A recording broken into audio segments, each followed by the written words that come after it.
Hello everyone!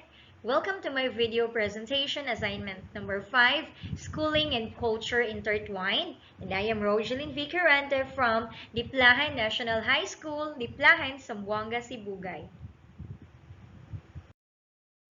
In this video, I will explain to you the multicultural education, cultural inclusion, and an integrated approach to multicultural education. So what is multicultural education? Multicultural education is an idea, an approach to school reform, and a movement for equity, social justice, and democracy. So here, it seeks to ensure educational equity for members of diverse racial, ethnic, cultural, and socio-economic groups, and to facilitate their participation as critical and reflective citizens in an inclusive national civic culture. Multicultural education tries to provide students with educational experiences that enable them to maintain commitments to their community cultures, as well as acquire the knowledge, skills, and cultural capital needed to function in the national civic culture and community. So multicultural theorists view academic knowledge and skills as necessary but not sufficient for functioning in a diverse nation and world.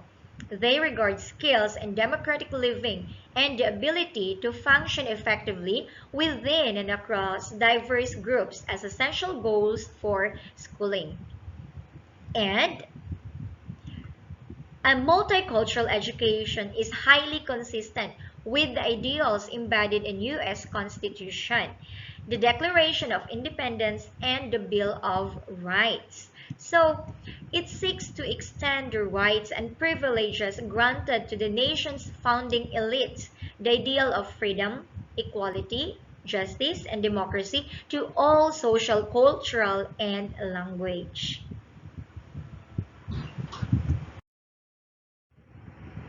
So here, I will explain to you a brief history of multicultural education. Multicultural education emerged during the civil rights movements of the 1960s and 1970s. So it grew out of the demands of ethnic groups for inclusion in the curricula of schools, colleges, and universities. And this was initiated by the scholars such as George Washington Williams, Carter G. Woodson, W. E. B. Du Bois, and Charles H. Wesley. When the ethnic studies movement was revived in the 1960s, African Americans and other marginalized ethnic groups refused assimilationist demands to renounce their cultural identity and heritage. They insisted that their lives and histories be included in the curriculum of schools, colleges, and universities.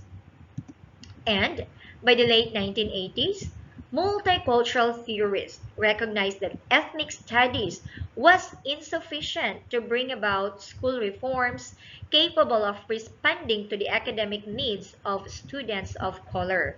So during these years, multicultural educators also expanded from a primary focus on ethnic groups of color to other group categories, such as social class, language, and gender. Although conceptually distinct, the key social categories of multicultural education, like race, class, gender, and culture, are interrelated. And during the 1970s, several professional organizations such as the National Council for Social Studies, the National Council of Teachers of English, and the American Association of Colleges for Teacher Education issued policy statements and publications that encourage the integration of ethnic content into the school and teacher education curriculum. So over the past 2 decades, more ethnic content has appeared in the textbooks used in elementary and secondary schools in the United States. An increasing number of teachers are using anthologies in literature programs that include selections written by women and authors of color. The dimensions of multicultural education. So there are 5 dimensions of multicultural education. The first one is content integration.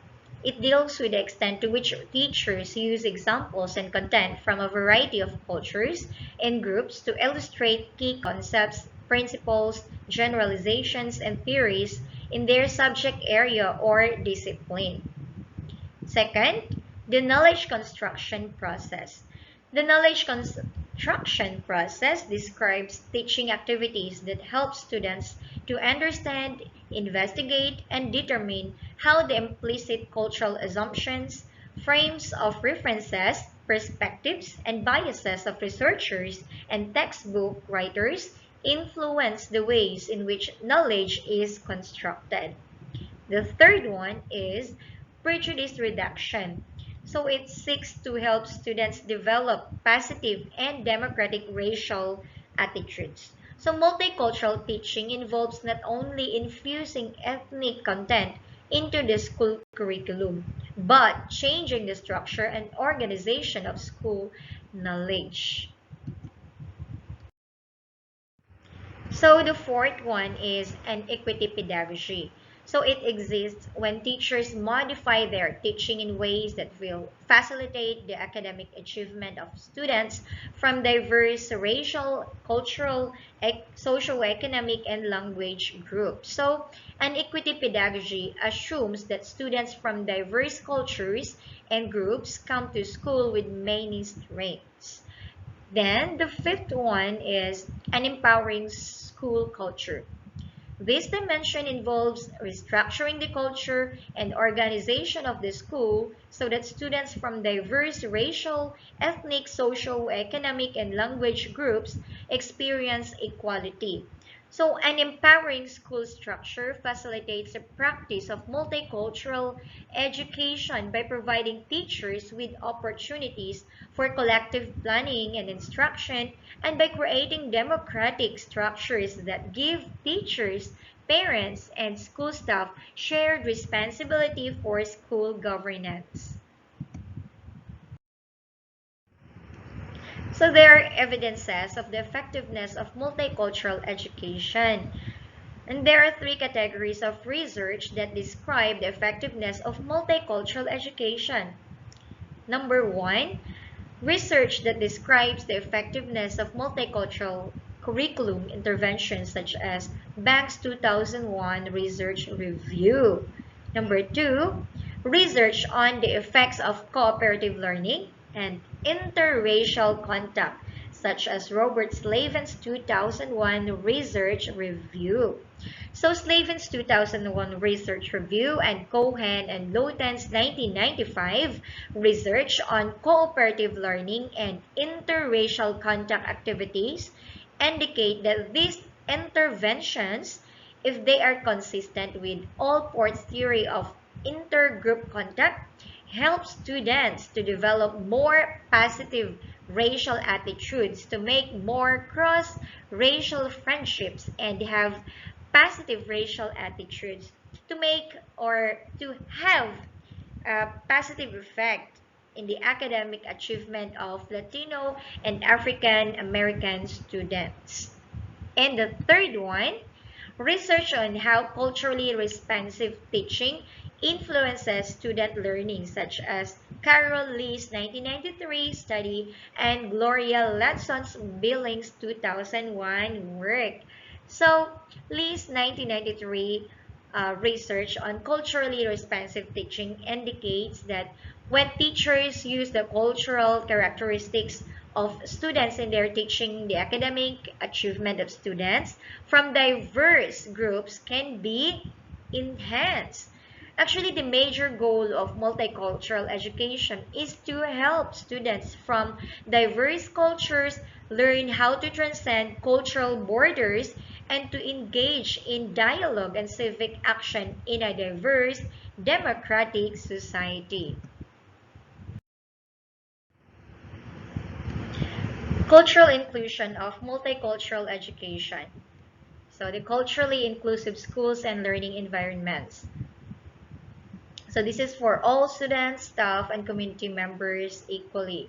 all students' self-esteem, and promote respect of others. For example, learn to pronounce unfamiliar names correctly.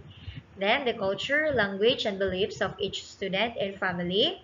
For example, allow opportunities for students and families to share information about cultural and religious practices and events. Then, the range of perspectives, variety of educational experiences that students, parents, and careers bring to learning. So students learn in a supportive environment free from prejudice and discrimination. And culturally inclusive curriculum. A culturally inclusive curriculum reflects the cultural, linguistic, and religious diversity of society. And culturally inclusive practice encompasses curriculum content and pedagogy at classroom level. So, materials and examples challenge stereotypes to avoid prejudice and bias. Teaching and learning activities provide students with equal opportunities to learn, share experiences, and succeed at school. So in selecting resources in the cultural inclusion of multicultural education, so they have provided a criteria and key questions for teachers when making choices about which resources to use. So for the accuracy, so an example is, do the resources present accurate and contemporary information? Then for the balance, an example of their questions is, do the resources reflect a wide range of perspectives? For the theme, example is, do the resources illustrate intercultural sharing and understanding? For the omission or the inclusion, an example of their question is the portrayal of minority cultures tokenistic? Then, the use of language. Example is appropriate terminology used? The third topic is an integrated approach to multicultural education. Multicultural education is an approach to teaching and learning that seeks to empower individuals so that they may function in a global society. It is based upon democratic values and beliefs. So it seeks to foster cultural pluralism within culturally diverse societies and an interdependent world. The Academic Senate for California Community Colleges recommends these suggestions to engage faculty in meeting the educational needs of our diverse student population. Now, what is diversity? If we are to equip our students for functioning in the 21st century world where geographic boundaries no longer define the limits of our interaction with others, then the definition and our understanding of diversity must be expanded. Legal definitions of diversity have been created largely to promote opportunities for those who have been historically underrepresented in the workforce. So the challenge for the classroom teacher faced with introducing multiculturalism into his or her classroom is, how can I present my discipline so that all of my students can learn, rather than how can I teach diverse students the intricacies of my discipline? The learning styles of an integrated approach to multicultural education. Learning styles may be defined as modes of organizing, analyzing, classifying, assimilating, and synthesizing information about the environment that are unique to everyone. Now, how does culture influence the way individuals learn and how they understand the world? How does it influence the way they think, perceive, remember, and solve problems? Now, there are three factors that have been identified and appear to have an effect on learning styles. The first one is the socialization process, particularly where a society's child-rearing practices fall along a continuum from authoritative to laissez-faire. Second, socio-cultural tightness. The more that established social structures exert pressure to conform, as in tight context cultures, the more responsive to social reinforcement are its people. An example of such socio-cultural tightness is observed in a group of students who consistently socialize, take classes, and study together. And the third one, the extent of ecological adaptation.